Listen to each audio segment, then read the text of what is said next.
This week on A7.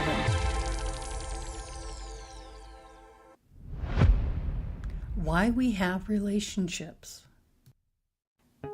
Welcome to part 7 of the Human Curriculum, where we have been exploring through a series of 10 episodes how to make sense of our human existence. Today we are discussing why we have relationships and the purpose of having them. It is important to remember that the earth is a beautiful school of higher education for our human souls. We come to learn and grow to continue our ongoing evolution and expansion as a consciousness. This is our primary function here on earth. At our core, we are all relational beings on a physical and spiritual level. We are deeply connected to others for a reason. Each relationship teaches us about ourselves and our wounds, desires, and expectations. And this mirrors back to us what we want and what we don't want in our lives. Relationships are a very rich teacher. It shows us our wounds. They give us structure to examine and evolve, a new sense of identity. Every relationship, good or bad, is a teacher, and you are the student of life. This master class is designed to unlock and explore all doors in order for us to evolve, learn, and grow. This is why they can make life feel heavy or give great ease. Negative relationships helps us grow through adversity and work through negative beliefs. Positive ones help us maintain a healthy reflection that are full of love and support, and they keep us whole and deeply grounded.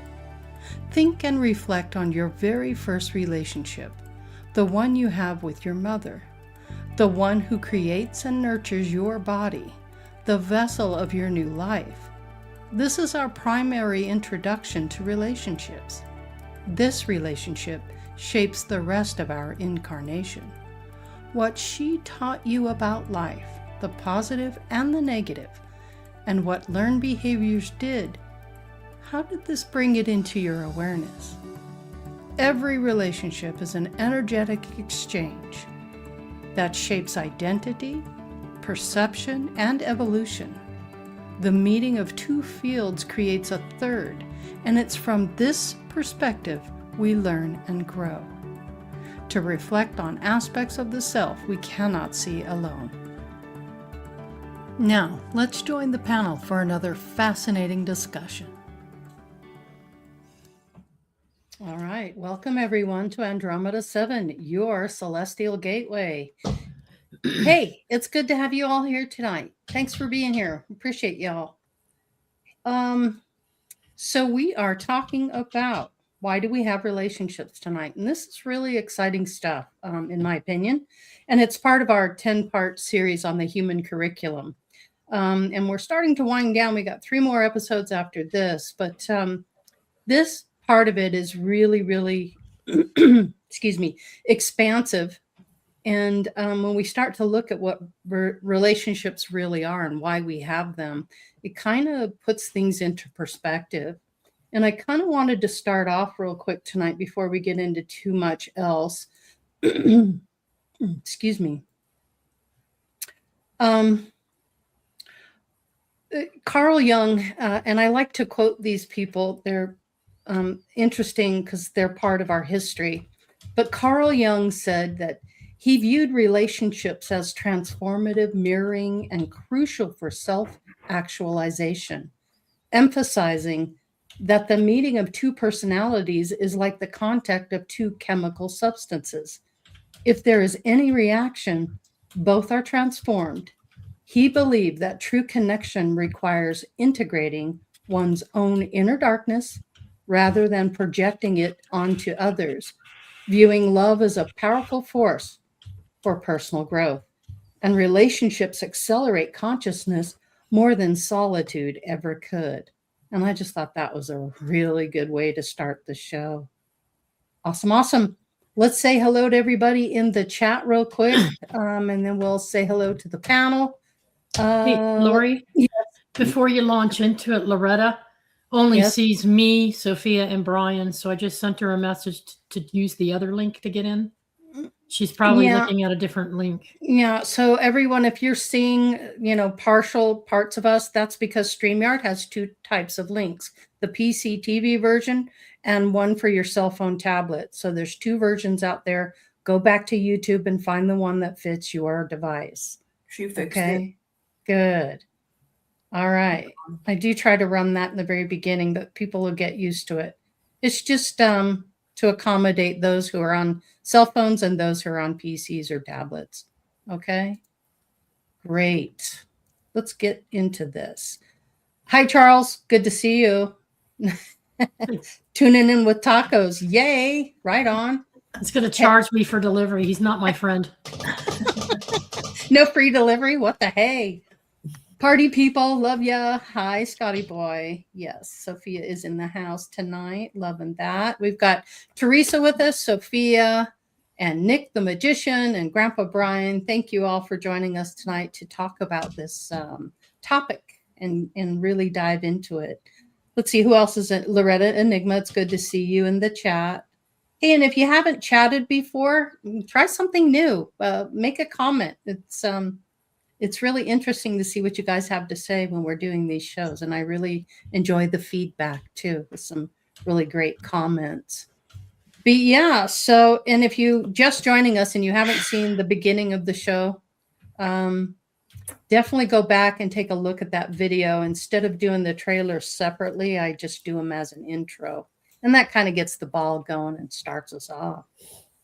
So let's do this. Let's get into this. And you know what? Tonight I'm going to start with you, Teresa. Why do we have relationships? Okay. So we can learn more about ourselves, because you and everybody else is a reflection of me. So we have relationships, all different kinds, so that we can see that reflection, understand ourselves better, understand what we're really all about and who we really are, and understand who you are all about and who you really are. And it could be your boss, a husband, a wife, a mother, a friend, a dog, a cat, your employer, whatever. But we have relationships to learn and grow. That's all it's about. That's what it's about. It's to understand what it is to be loved, appreciated, adored, respected. Because everybody wants that type of relationship. And even if it's not an intimate relationship and it's one with a special friend or even a group of friends or a teacher that you know, or a minister like Charles, Rev Charles, it could be a relationship that means something. And all relationships have meaning and significance. So we have them to learn and grow and expand, to reflect back to one another and to teach one another, regardless of whether it's been a great experience or a not so good experience. We learn something from that. And we take it with us. And we carry it with us throughout all of our lives and all of our manifestations, no matter where we are. Love it, love it, love it. It's a mirror because you can't see yourself without the mirror. Right. So that's why we have them, and they always reflect back. Yes. How about Some, you, pe- Sophie? some people will say to me, how can you love anybody else or find love in a relationship unless you love yourself first? And what about those who don't love themselves? They're not going to have good relationships. And I say, because I've learned to love myself through having more loving relationship. So you can always learn and grow and change your frequency Mhm. through learning how to love another person in a relationship. That's true. The relationships you Yeah. choose to have and what you put up with, what you won't put up with, Yeah. because you know what you want and what you don't want. You got to know all that before you get into that. Oh, I don't want any more of these kind of relationships. I want this kind of relationship. Okay, let me just do that. On that note, That better be Jesus. more likely it's the Amazon guy. Woo. Yeah, so what do you think, Sophia? What's your take on why do we have relationships? I feel it is part of self development, the different types of relationships, developing certain parts of ourselves. The mirror thing that Teresa was talking about, I agree with that. Mm-hmm. It's just, I don't know. What is that one thing? Reason, season. You meet. What is it, Lori? What is It's that? a reason, a season, or a lifetime. So relationships are all that. Some of them you have for a season, some you have for a lifetime. Like siblings, that's a lifetime. Sometimes, unless you're not speaking to them. But those types, close family, that kind of stuff, or close friends. Yeah. Right. Mm-hmm. Right. Okay. So, I mean, why do we have relationships? Some of us don't really want them, but it's necessary because no one's meant to be an island. So, if you're someone who doesn't really interact with a lot of people, hopefully Mm-hmm. that's healthy for you, but we're meant to interact. So, I don't know. That's about all I have on that one for right now. Okay. Sorry, I missed it. How about you, Nick? I know you've got a lot to say about this. Why do we have relationships, and what's your take on that? Well, to start off with, I really agree with what Teresa said Mm-hmm. and Sophia said. I do believe that we are all mirrors of each other that comprises of a greater whole.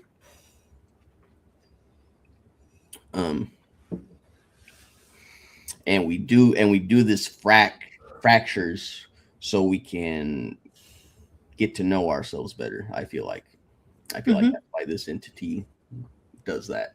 It puts all its little pieces of its energy into a bunch of different aspects, and then it experiments, basically learning itself.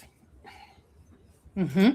And it wouldn't be able to do it otherwise, because having two sets of eyes on the same topic will give you two different perspectives. Mm-hmm. So this being is seeing a bunch of perspectives all simultaneously to understand what is actually true and is not actually a truth. And I feel like that's important for this cosmic egg's self-development. Yeah, what's interesting is that we're all experiencing things from our own perspective, which creates a completely different mirror when you think about it, because you could be together with someone and you witness something and you both see something different in that situation. So that's really interesting to me. Yeah, definitely. And because there's so many possibilities, you both can be right and wrong at the same time. Like, Mm-hmm. that's how convoluted it can get. So. Mm-hmm. I totally agree with that. Awesome. Yeah, someone's lesson can be someone's mistake. So, like for an example, like someone comes down and their mission is to be carefree, like they're just supposed to exist and enjoy their time, right? Mm-hmm. So that's what they do, and all the outcomes are very positive. But someone else that's part of that collective comes down but because they wanted a lot of reason, they wanted a lot of responsibility.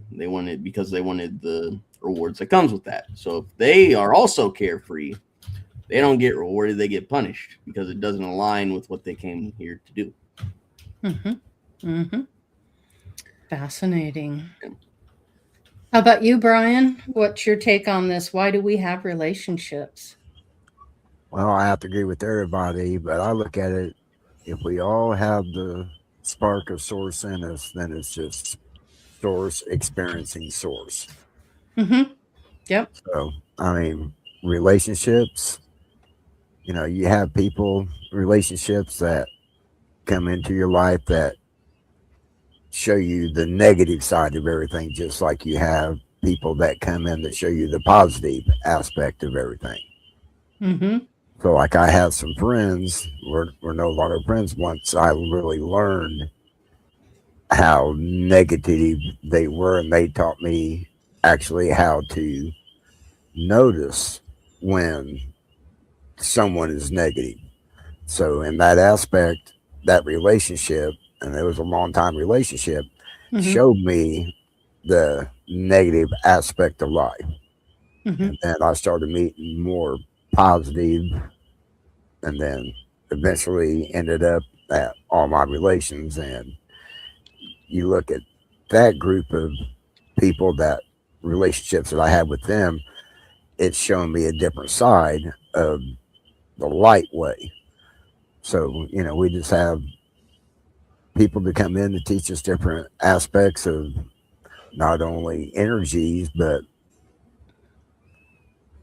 things that we have inside ourselves. Because, we have the dark side and we have a light side.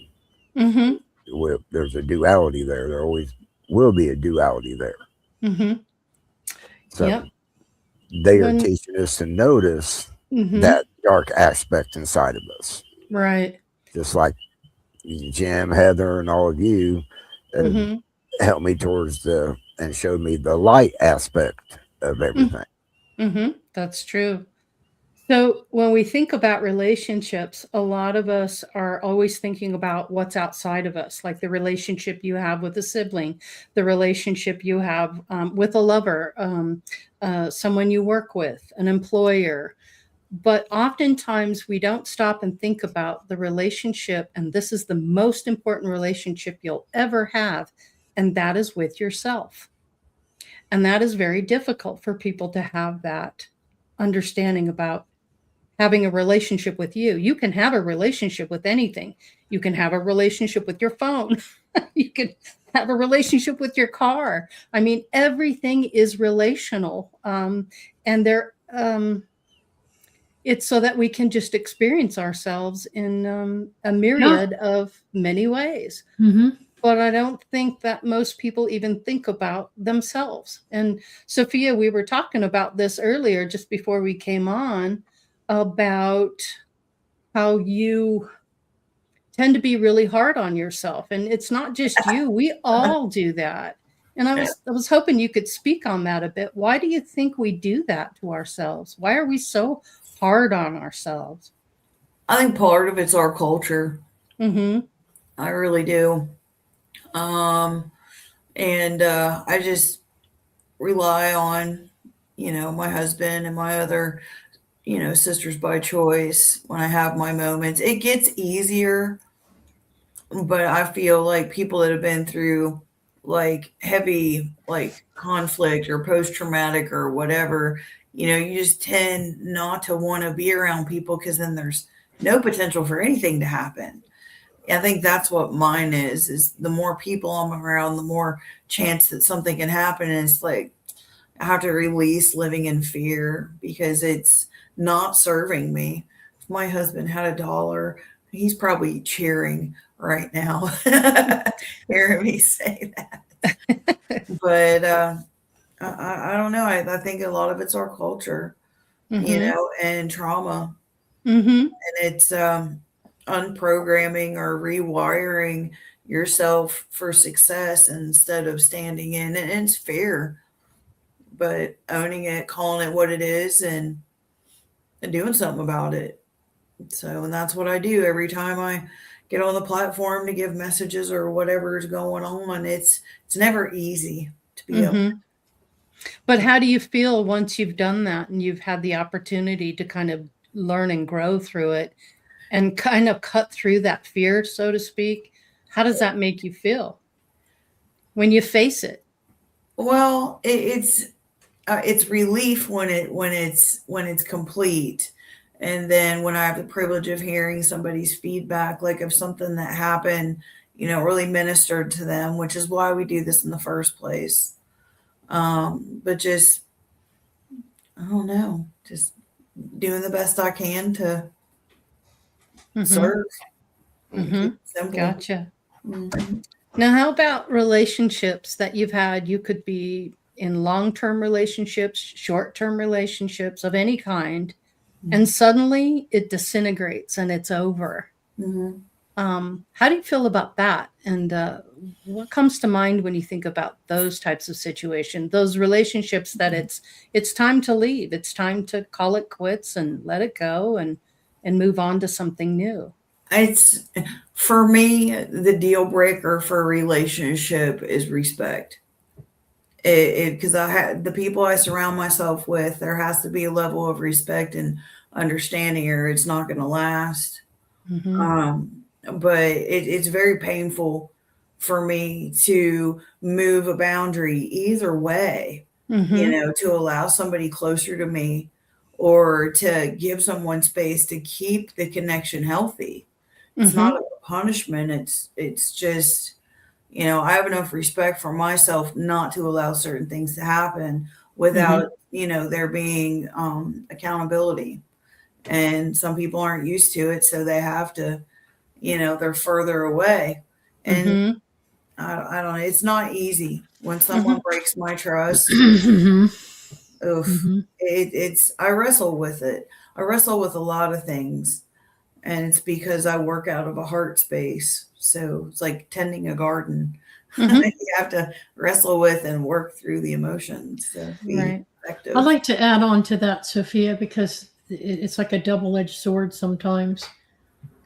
I think we have a tendency as humans to enter into relationships with a whole lot of expectations. Mhm.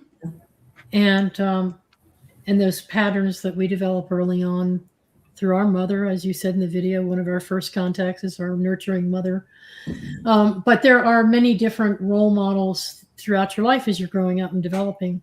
Your guidance counselors at school, your teachers, your extended family members, your parents, and so Your forth. friends. Your friends, your buddies who you hang out with. Mhm. But in any case, we develop these sets of expectations. And it's kind of like the other part of the human curriculum that we already talked about is why do you keep attracting the same stereotypes over and over, the same type of people? Mhm. And if we could just go into a relationship with the sense of, I'm just going to communicate with you as best I can what I like and what I don't like. And I'm going to learn as much as I can about you, what you prefer, what you don't prefer. What are you all about? Who are you really? And then who am I? And then from there, start building a foundation of trust and respect. So respect is something that gets earned over time based on how people interact. But if we go in there with an expectation that things are going to be a certain way, they have to be, my relationship with Lori has to be this. My relationship with Brian has to be that.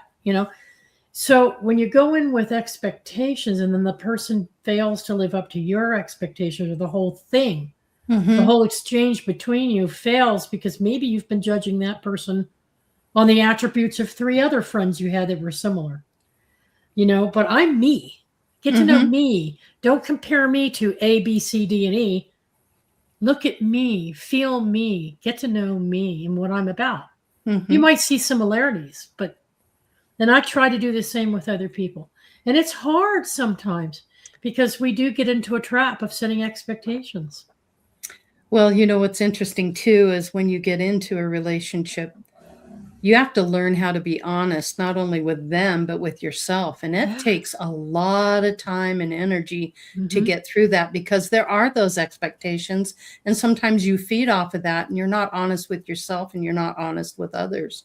And so that kind of Yeah. skews everything. And, you have that kind of honeymoon phase, that novelty phase that you go through where you're just Mhm. not seeing the reality of the relationship. And so it just kind of ebbs and flows. It goes through it. And sometimes you're riding that wave, and sometimes the wave's riding you. Yeah. And then that relationship ends and moves on, and then you grow into something else. And you're either going to attract those same types of relationships, or you're going to learn from the last one and Right. you're going to make the changes to go with the new relationship. But it's also, let's say I had a friend once who was doing some stuff and I took offense. I'm like, you're not showing me respect. You're not living up to my expectations in this relationship. And I think what you have said and done and the way you have acted is very disrespectful, because I have these sets of codes and standards. You didn't live up to my codes. You didn't live up to my standards. Therefore, you Mhm. dissed me. Yeah. And she's like, oh my God, I had no idea Mm-hmm. that you would respond that way, Mm-hmm. because I don't know you that well. I haven't known you that long. I've only known you for a short period of time, and we got along really, really well. And I wasn't thinking clearly, obviously, but I wasn't trying to disrespect you. I'd like another opportunity to make amends here and move forward. And then I would so I kind of like held her a little bit at arm's length, and I didn't run away from it and say, well, I'm never going to associate with you or affiliate myself with you because you disrespected me and you don't show any respect. And I see that pattern in you. You do it to other people too. Mm-hmm. And she may not have even been aware, just like she was with me, that this pattern that, I'm seeing what was affecting other people too. So if we take the time to learn about one another, you can still set boundaries and healthy boundaries. But if you take time to learn one another, you might find that they're not really fully aware. So you be a good communicator and say, well, yeah, I was really offended by it. I didn't appreciate it. It needs to stop. I don't like that. And then, and do it with love. Uh-huh. Do it with kindness. Don't go backstabbing her to 20 other people. I have that here in this neighborhood. There's this neighbor. Oh my God. She just like disses everybody on the street. And I'm like, get away from me. I don't want that energy. I'll find out about that person myself. Mm-hmm. You'll come to your own conclusion. Yeah. So anyway, Sophia, I'm not correcting you. I'm adding to it in that it's a dual edge. You have to maintain that balance. When somebody's really dissing you, or test the waters a little bit, make sure you're right about that, but it is important. Having respect for other people develops trust, and it shows that you love, and it shows that you care, That brings up a point where if someone is, I cannot tell you how many times somebody said, well, you make me feel like this. Yeah. I do. I have that kind of power. Wow. Really? Uh-huh. I can do that to you? No, you just give your own power away, and you put yourself in that position. If you're solid within yourself, if you're confident within yourself, you don't need anybody else's approval anymore. And that's difficult. I've gone many years where I was always trying to make everybody happy. My partner I was trying to make happy, my employees I was trying to make happy, everybody. And it just got to a point where, wait a minute, what about my happiness? I'm responsible for my happiness. Wait a minute. And I had to really look at myself. Yeah. Nick, I was going to ask you, how do you feel about the soul agreement part of this? Where, we have those agreements, we come in to have a relationship with someone, and we know that we're going to be with somebody for a certain amount of time, or we're going to have a relationship for a certain amount of time. And then it kind of fizzles out and wears out. But how do you feel about the soul agreement and the reasons we do that? Well, I feel like it's mostly having to do with whatever lesson we're trying to learn. Or wanting to learn is probably a better word than trying. Mm-hmm. like you were saying in the beginning, some bonds they never fizzle out. It's eternity. I mean, Yep. I've lost count of how many lifetimes I've had with Jasmine. Like Yes. every time I unlock memories, I'm like, oh, she was there, type of Yep. thing. So Mm-hmm. like, that happens with people, but you Mm-hmm. know, it's not as often, and that's okay. Yeah. It's whatever's needed at the time. It's sometimes I feel like it's scouting.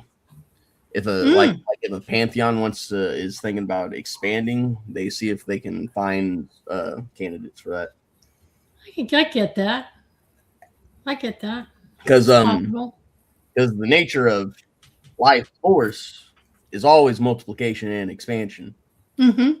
The concept of multiplication and expansion is in literally everything, and I explained it down to the atoms in the Rosicrucian stuff. So like, yeah, it's active in everything. I feel like life in general is always at an active, instinctual desire to expand. So Yes. I feel like that's one of the big reasons why relationships are here, even in the first place. Pure curiosity, in my opinion. I think a lot of it has to do with the fact that no one wants to be lonely. Yeah. Yeah. And that's sometimes it's hard for people to spend time with themselves too. Yeah. You think you're Yeah. always looking for things outside of you to make you happy. Find a way to make yourself happy first and foremost. And that's yeah. a lot of the relationships I've had where I didn't do that. And now I understand what's important for me. It's how I feel about me. And that's not being selfish. That's self first. Mm-hmm. And that's really important. Yep, the collective stuff is important, but also the individual stuff is important, especially when you're human. One of the biggest lessons of being human is exploring your self-conscious. Yeah. So. Yep. Agreed. How about you, Grandpa Brian? How do you feel about that and the soul agreements? What you got to say on that? Well, the contracts are only meant to last so long. Yes. And one thing I learned once a relationship has ran its course, it's ran its course. That doesn't mean if I didn't run into that person, changing pleasantries, but, other than that, the contract's been fulfilled, You just take it to a certain level and then you kind of back off from that. You're like, yeah. Hey, Right. how's it going? Great. Yeah. But you don't get into any particulars or things of that nature. You're not sharing that part of yourself. Is that what you're saying? Right. There's a small handful that, I would just say hi to and go on about my way. But then there's a lot of other relationships that ended. I would still have conversation with these people because even though it ended, we both understand what the relationship was about and why it had to end. And there was no hard feelings. Not that we were ever going to get back together again, but if we would run into each other, we would have a civil conversation between us. So there's a couple different types of the bad ones when, you have that bad contract where they're screwing you over or you're screwing them over.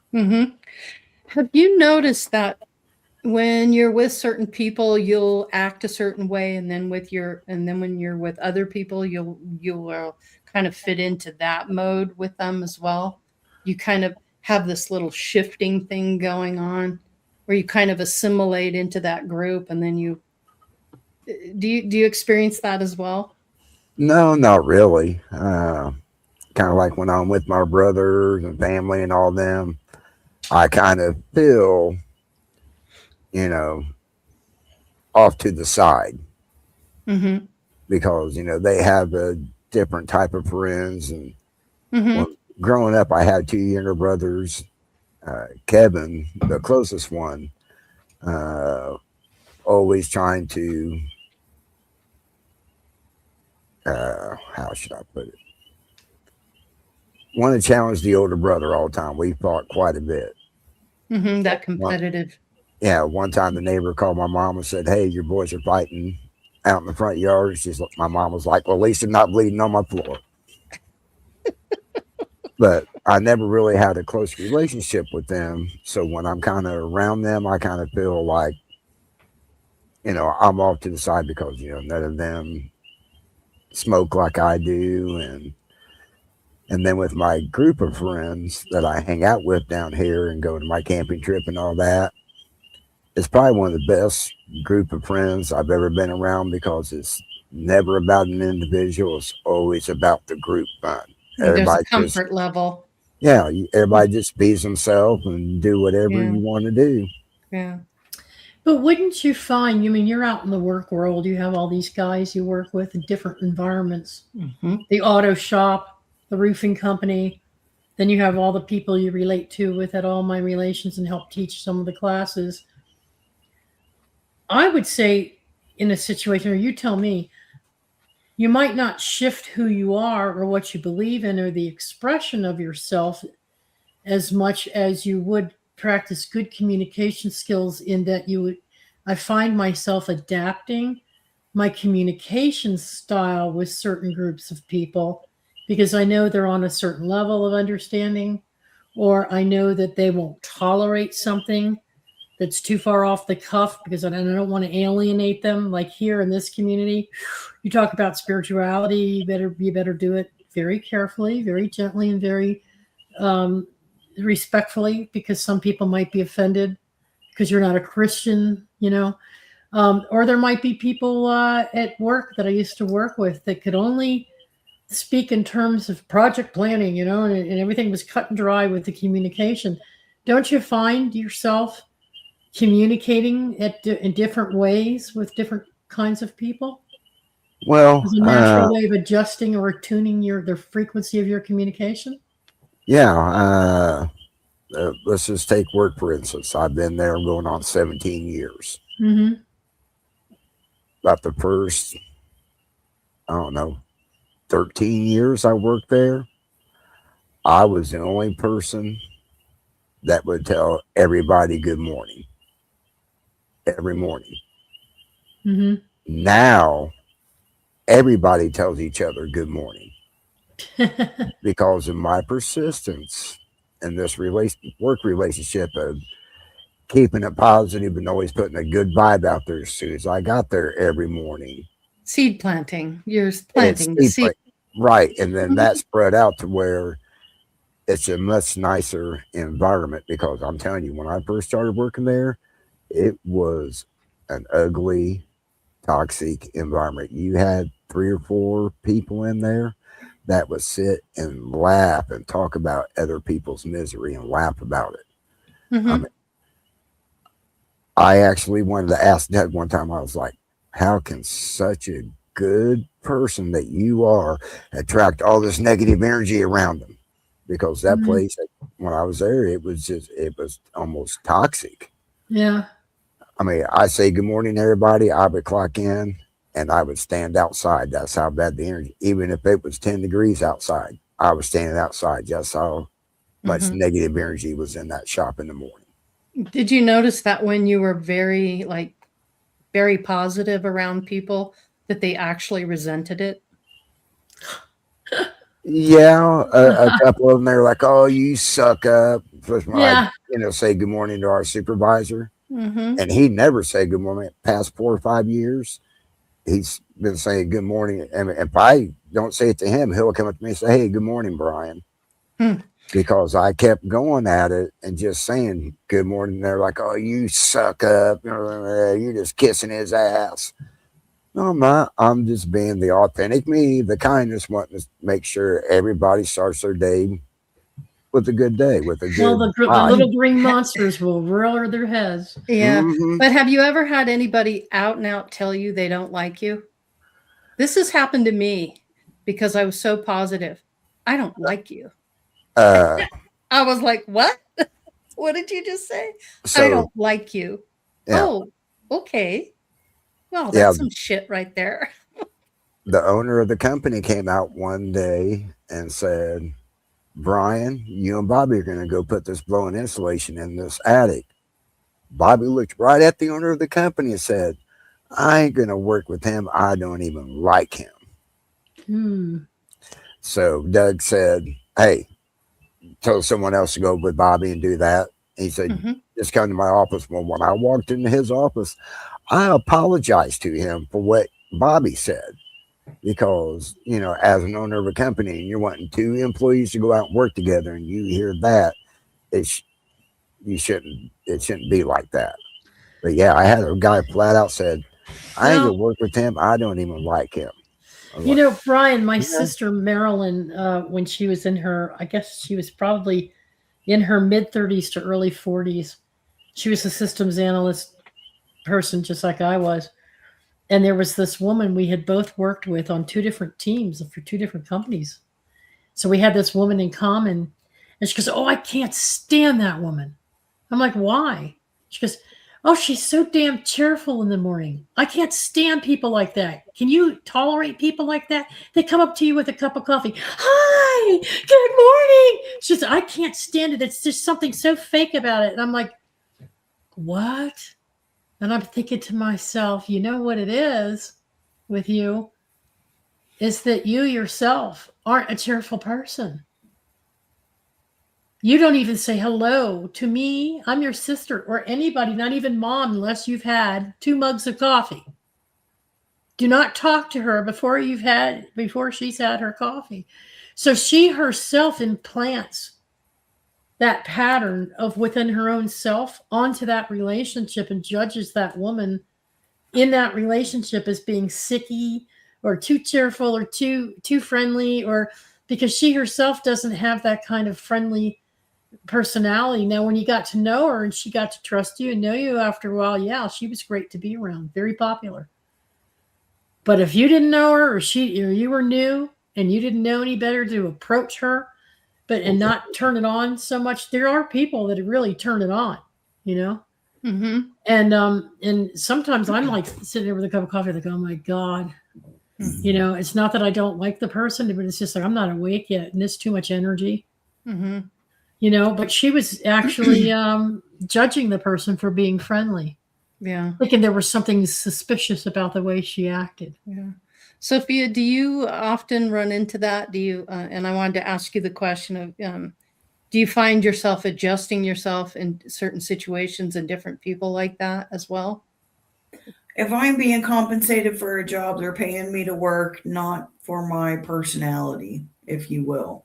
Mm-hmm. So, do I have a white collar face that is somewhat different from what someone would see if I was giving them a reading? Absolutely. Different stroke, different folk. It's What just the about a way it is. social? What about Huh? a social situation? I mean, it depends on the company. I'm one that I've learned to read the room, and depending on what I'm picking up is what I'm going to throw down. Mm-hmm. So, That's what I was looking for. yeah, I mean, mutable fire, Team Sagittarius over here. If Mm-hmm. someone has a problem with me, good for them. It's a them problem. Mm-hmm. And if someone has a problem with me, they have a problem with source because I'm just down here to have a good time. And Mm-hmm. I do care, but deep down inside, that would be a type of codependency. Oh, well, that person doesn't like me. Well, they're not the first. They won't be the last drive through. Communication. I don't have time for Thank you. that Come bullshit again. anymore. I really don't. Yeah. I've moved beyond a Well, popularity contest. well, you're your true authentic self. That you're just being real with yourself. Right. And you know what? That is difficult for people to do that. They don't know how to be real with themselves. I have a choice. Yeah, you do. You always do on Well, everything. yeah. How about you, Nick? How do you feel about that? In regards to like the job stuff, Job stuff, social interactions, just your relationships in general. Do you find yourself sometimes having to kind of go with the flow or to make adjustments in how you are acting with certain group of people, or do you just stay in your true authentic self like Sophia likes to do? I stay in my authentic self as much as possible. I do feel like, depending on the situation or circumstances, I feel like I should reel back. Mostly because it's a reminder to myself that, hey, as much as I like being the star of the show, I'm not always the star of the show. Mm-hmm. So I do my, like today with the party thing. So the reason why I didn't go was because Holly is doing her best to learn how to function without a guy around. Uh-huh. And so that's her way of trying to be more independent and stuff like that. So even though I wanted to go because it's magic stuff, I love participating in magic stuff, and I love being around Jasmine. I thought to myself, well, wouldn't I just be a cancer for that whole purpose? Like if I'm over there being lovey-dovey with Jasmine when she's trying to figure out how to not have that around her. So, I'm on the show instead because I know you guys love having me around. So Go where you're wanted, huh, bro? right. Yeah.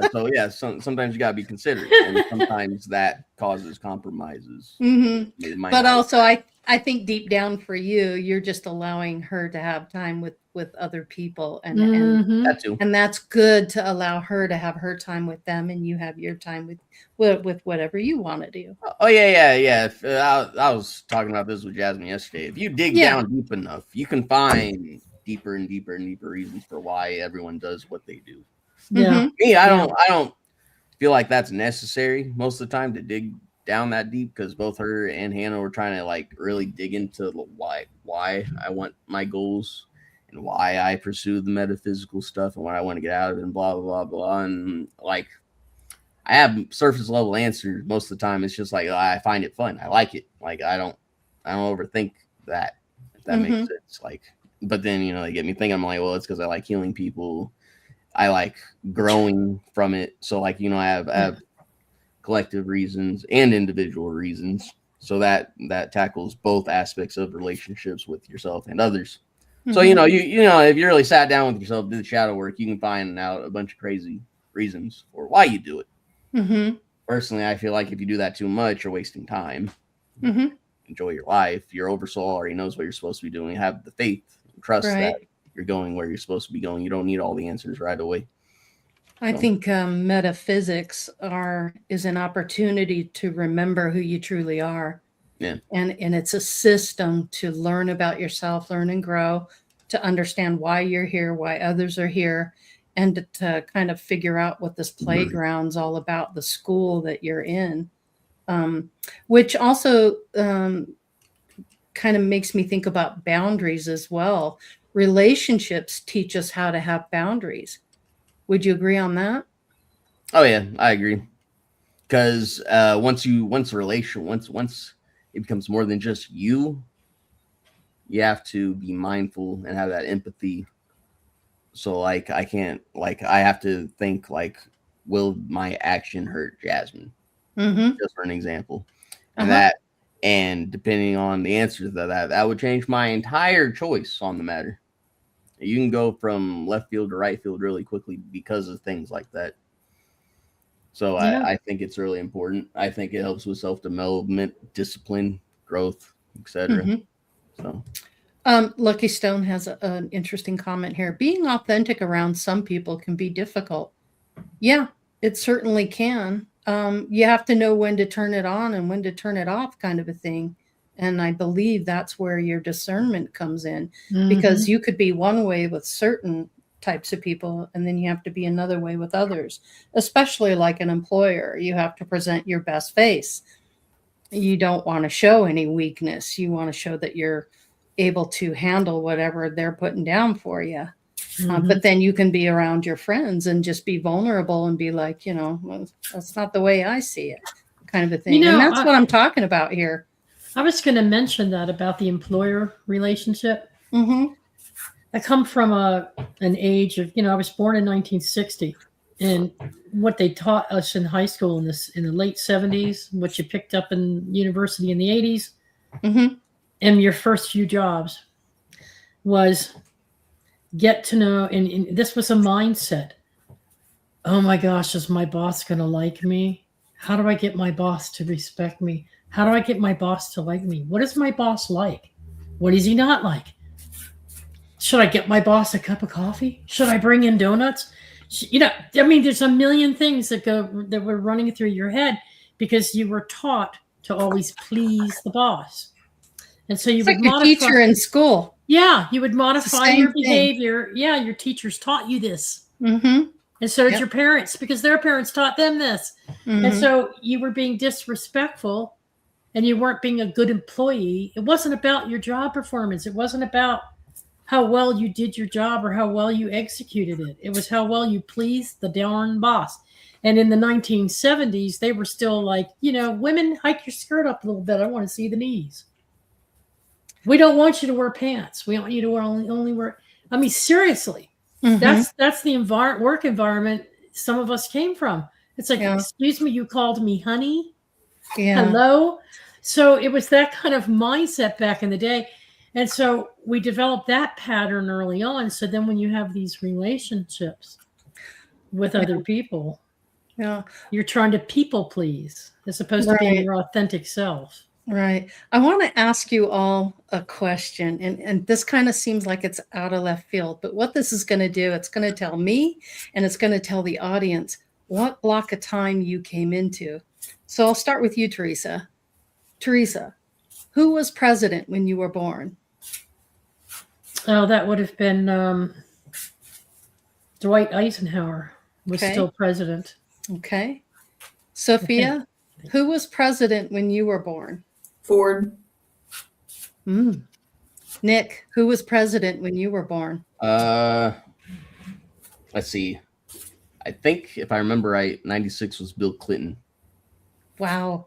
Wow. How about you, Grandpa Brian? Who was president when you were born?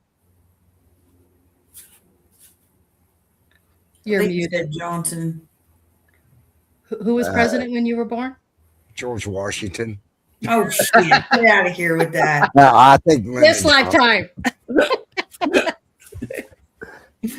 I think Lyndon Johnson. Okay. And for me, it was John F. Kennedy. And the reason I asked this is because what it does is it lets you understand what block of time that each of us came into. And everyone knows what was going on. Civil rights for me. Yep. For you was what, the war? Vietnam. Mm-hmm. Yeah. So now you get a sense of what time frame you came into and why you have the patterns and the programming that you do have. And I thought that was interesting. Go ahead, Brian. So what kind of patterns do you have, Nick? Because so wait. Because of the infidelity of the president. I was just about to ask. I was like, so wait, you're telling me? Hopefully he doesn't like cigars. I was like, so wait, you're telling me I have relationship problems because I was born under an infidelity. Actually, I did not have sexual relationships with that woman. Oh my God. It's actually here we go. Very uncanny that you bring that's funny. I want to explain this. So I learned a new gematria technique for finding out your destiny numbers and stuff like that. Mm-hmm. I've been going to Inner Path. I know some people. I met this guy named Steve. He's really good with numerology, and he's really good with astrology too. Like he's up there with Sophia. He can just look at someone's birth and then immediately start making the chart in his head and then write it down. That's how good he is.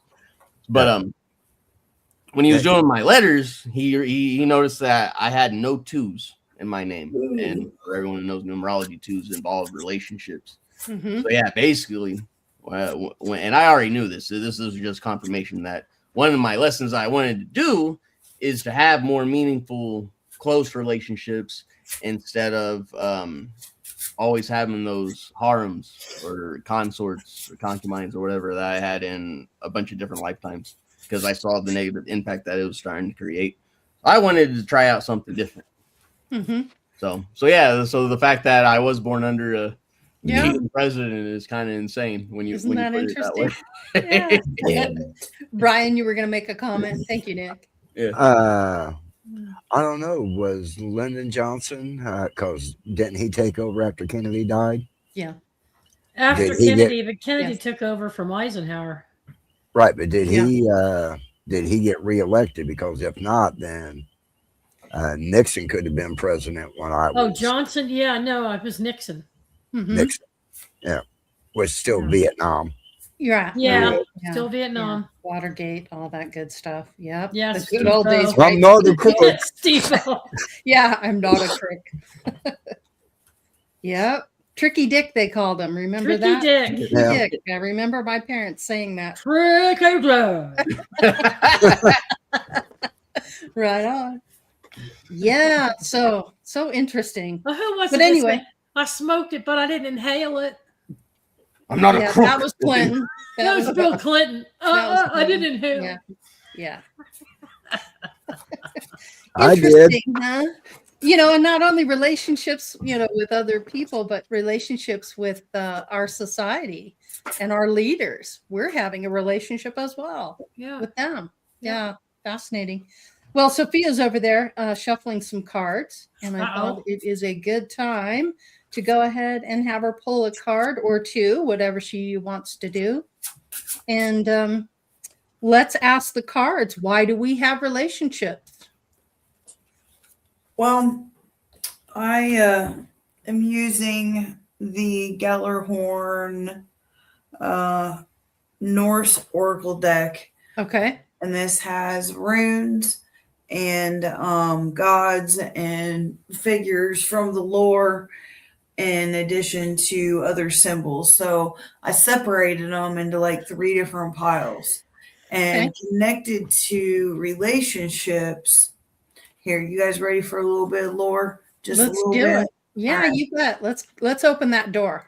So as far as relationships, the first one to step forward is Ratatusk or Ratatusker.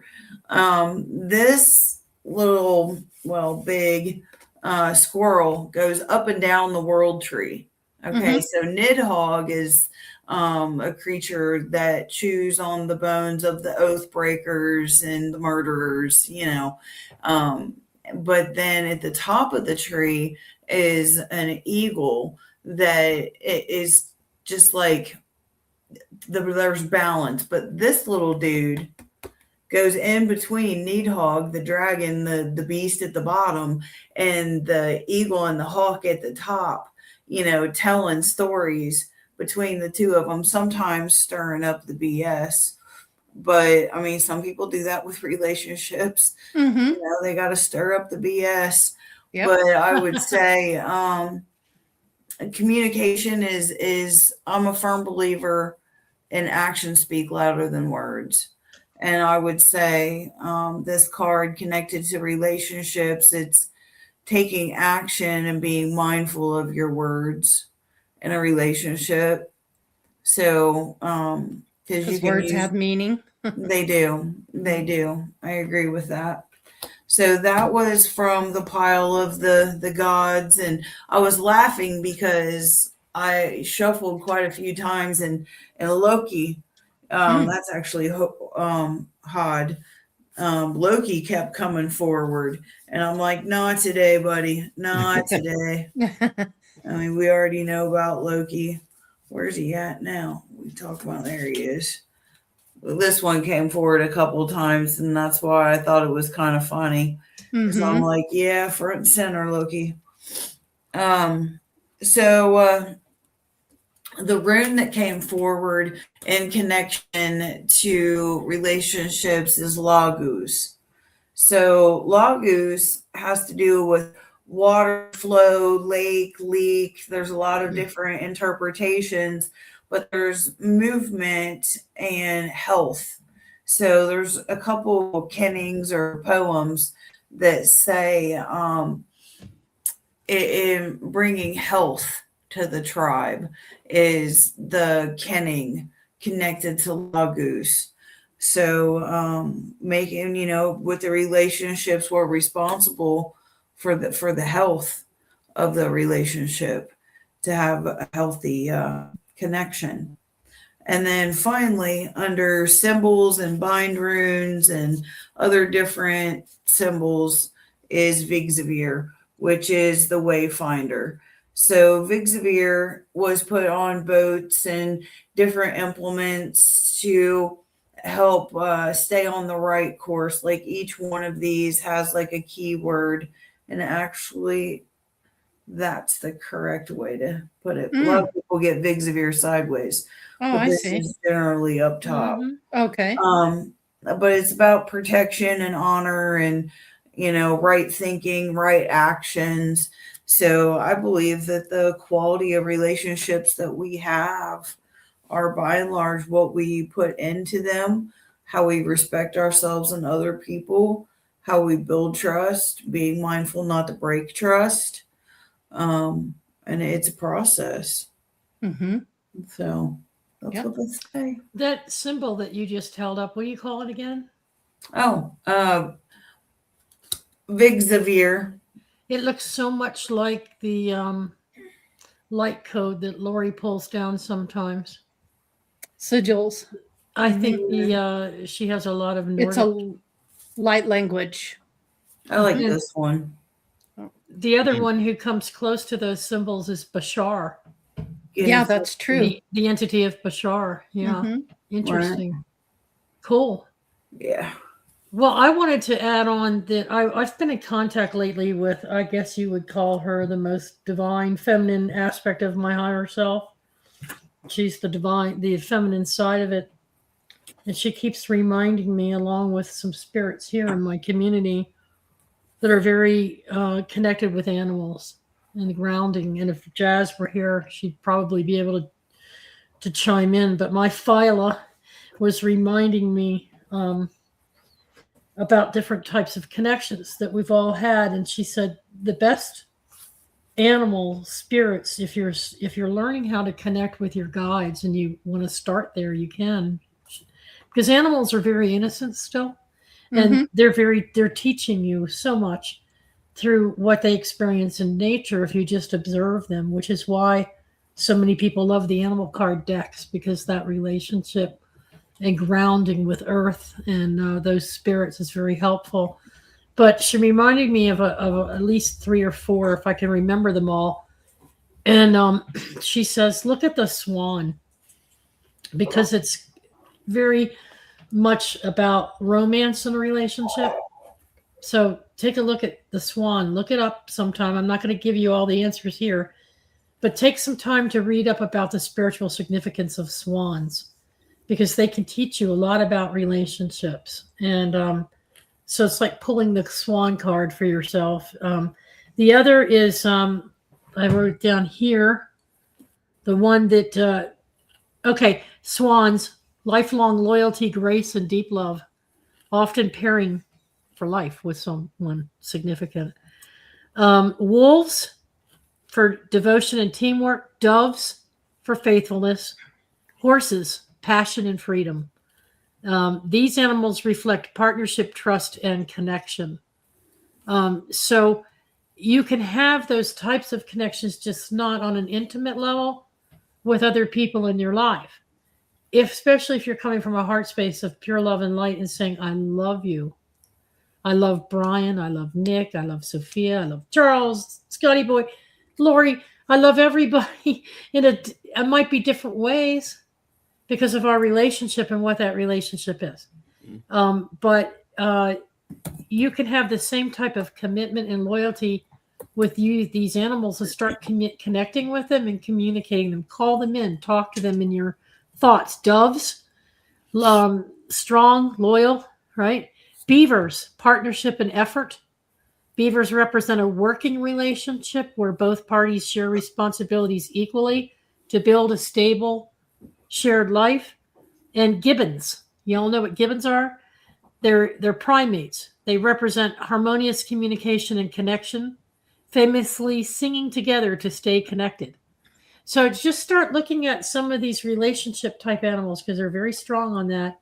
And they're here to teach us about relationships, she said, to remind everyone. Right. People, and I didn't even remember that. Well, and I want to remind people too that you have a relationship with your animals, your dogs, your cats. Yeah. Especially if you're very close, and cats are amazing. Dogs are as well, but they come in with that pure unconditional love, and you're teaching them as much as they're teaching you. Yeah. And so that's important to remember that relationship as well, because you're helping to develop an early soul that is coming in and going through the cycles, going through the mineral kingdom, going through the plant kingdom, going through that animal kingdom. You're teaching them and they're learning from you. Wouldn't you say so, Grandpa Brian? And you've got Luna. You have that beautiful dog, Luna. What have you learned from her?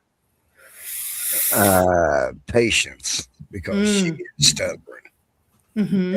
And the breed husky, not only that, she's a Taurus, so she's double stubborn. But other than that, the unconditional love. I mean, when I get home and she just comes running at me and just so excited and just, oh my God, you're home, you're here. It's makes you feel It's good. the best. Yeah. Mhm. Yeah. It's the best. Yeah. And the longer they're with you, the longer you're experiencing that relationship. Yeah. And those animals are going to be there when you leave the body and you return home. They're going to be waiting for you there as well. And that's really cool to know. Lori was Yeah. helping me with something on my back deck, on my side porch. And one of the birds that connects with me all the time is a Nevada mountain bluebird, and they're huge and they're gorgeous. And there's a whole tree of them. There's like 6 or 7 of them living in this tree. And I have a spirit that was very connected to this house named Clarabelle, who lived here in the 1900s. Mm-hmm. Yep. And she uses part of my house as a portal. Anyway, she's very connected to, I forget what she's called. She's Bluebell. connected. No, I mean, I forget what she's called in terms of the type of spirit or soul she A is. spry. She's a spry. spry. She's an earthbound spirit. She serves the animals. Right, She she's- chooses to stay her earthbound. She's a human soul, but she chooses to serve the earth Yeah, she chooses not and the to. animals. She chooses not to cross over into the other The light. higher realms. She Mhm. chooses to work with Earth Mother. Mhm. But she comes in, and there's a bird that works with her. Bluebell is the bird. I call her Bluebell. But Mhm. Clarabelle, that's Clara's name, Clarabelle. So Mhm. Clarabelle moves into Bluebell, and they communicate. And so anyway, she landed on the neighbor's roof next to me, and Lori's out there trying to talk to me, and we're working on something technical, and Lori and it's going, and Lori's like, anyway, blah blah blah. So we both at the same time realized, oh my God, she's trying to talk to. So we became very quiet, and we allowed her to come through, and she had a message for Lori, and it's something that we were working on with Spirit. Mhm. So, not sorry if you don't like if you call this woo woo or whatever, but it's real. It's a real solid connection with the nature kingdom, and they had something to say, and she needed us to know something, and it turned out to be pertinent, did it not? Mhm. But she was just yelling at us, and I'm like, this bird, and I'm like, Getting oh, your it's attention. Clarabelle. It's Clarabelle. Wait a minute. Mhm. We both felt the energy at the same time. Yeah, it shifted. It shifted, and And I'm I like, oh, that's recognized Clarabelle. she's trying to get our attention. Yeah. It was you she wanted to get the attention. right. Get Yeah. a message for me. Yeah. Yeah. So Yep. it was And really it's interesting. Yeah. Yeah. Not only that, but you have a relationship with spirit as well, right, Mhm. Sophia? Every day. Okay, Brian, you have a relationship with spirit. Nick, I know you do. Mhm. Yeah. Oh yeah, You're I think consciously it aware comes of with it. I think it comes with the territory of being a metaphysical practitioner. Absolutely. Comes to default. Absolutely. Mm. And you have a relationship with your guides. Oh yeah. Mhm. Teresa yeah. does. I'm going to the Michigan retreat that they do every year. This year with Heather in them, and Mhm. one of the Oh, classes. awesome. One of the classes I'm taking is to connect more to my guides, so Mhm. Great. get to know them better. Yeah. And the connection to your higher self as well. Mm. There's so many aspects of yourself, and there's so many lifetimes that are reflecting back to you.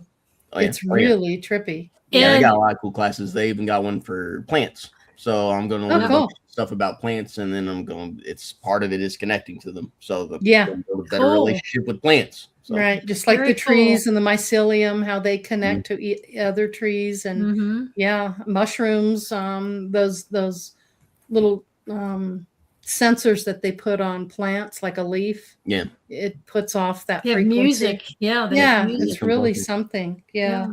Or like with my cats, even now while we've been filming, I've had 4 cats come up to me Yeah. wanting Yep. attention. A lot of Mhm. people claim that when they're around cats, they don't want to be super needy and smothery, but all my life they've always been like that. So Mhm. Mhm. Yeah. Don't know When why. you relate to them, you're You a have cat deep person. connections to Yeah. your pets. Mhm. Yeah. Deep, deep. Absolutely. Yeah. But that sense of incarnation, because you asked Brian earlier, Uh-huh. and I just want to say in closing, and then I'll let you be. I'll Yep. let you be. There's just one more point here. Uh-huh. I don't know about the rest of you, but I don't live for living in the past. So I don't try to explore every single past life, or I don't even call them past lives. I call them multiple concurrent emanations, Mm-hmm. experiences that are going on in different dimensions. But I don't try to live in those dimensions. I try to live here and now. Right. But they can teach you so much if you do connect with them periodically through meditation, and you do have an ability to meet up with another aspect of yourself from a different dimension. They're learning things too at an exponential rate, just as we are. Mm-hmm. And so having a conversation with, oh, really? You did that? How did that help you? You know, so there's like another version of me, healthier versions of me. And then there's more communicative versions of me. There's even more spiritual versions of me, although most of them have told me I'm more awake than they ever were or have been Yeah. in theirs. And so they're learning more from me when they enter. But I'm picking up quite a few tips on relationship management and on interacting with other humans just from different aspects of myself who've already lived through portions of lessons that I'm here to learn. So they become really great guides and counselors.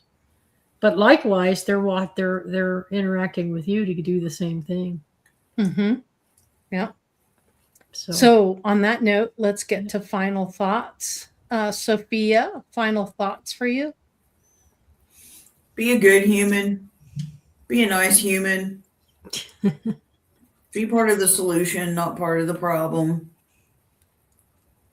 yeah. Yeah, that's about it.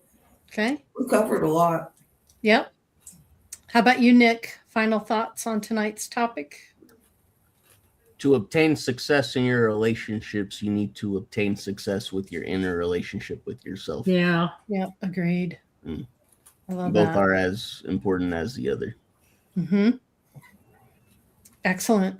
Brian, final thoughts? How do you let the relationships affect you? Mm-hmm. Do you let them affect you in a positive way or a negative way? Mm-hmm. Awesome. And for me, my final thought is identify which relational layer you're currently navigating. Recognize the contract. What is this relationship teaching you? Discern whether a relationship is karmic or aligned. And understand when a dissolution is actually a completion. Yes. And learn to build relationships from sovereignty and not survival. And honor the dyadic field as a living entity. Well, really good talk, you guys. Awesome, Lori. Those are Yeah. great final points. Mhm. Awesome, awesome. Well, we look forward to seeing you guys next time. Watch for the posting, and we'll let you know when we have our next show. We'll be doing episode 8, and we'll talk more about that next time. Yeah. But I want to thank everybody. Thank you, Teresa, for your insight and your love. Sophia, thank you for your insight and your love. Nick, thank you for your insight and your love. And Brian, thank you for your insight and your love. And for everyone watching, thank you for being here, supporting the channel. And we hope you got something out of it. All of you in chat for your wonderful comments, and really appreciate all that. Go ahead, Teresa. Thank you, Lori. Oh, thanks. For the time and the effort that you put into this, and the brainstorming and the connection with spirit and the messages and your dream analysis, interpretations, and it all goes into the script that you write for the video to provide us with a sound framework for the organic flow of the discussion within that framework. It just shows your love and support for this community and all you put into it, you know. So I want to thank you for it, because I know it's a lot. Thank you. I appreciate it. Yes, I do it because I really love this, and I love helping others. It gives me purpose. So I appreciate the opportunity to give purpose in my life. So thank you for Yep. that. That was beautiful. No, All thank right. you. Well, on that note, you all have a wonderful weekend. Do something fun for yourself and pay attention to your relationships. Be more present in your relationships. All right. I hope Yep. we all have a great one. All right. Peace, love, and we'll see you next time. Bye, everybody. Bye. Have a good night.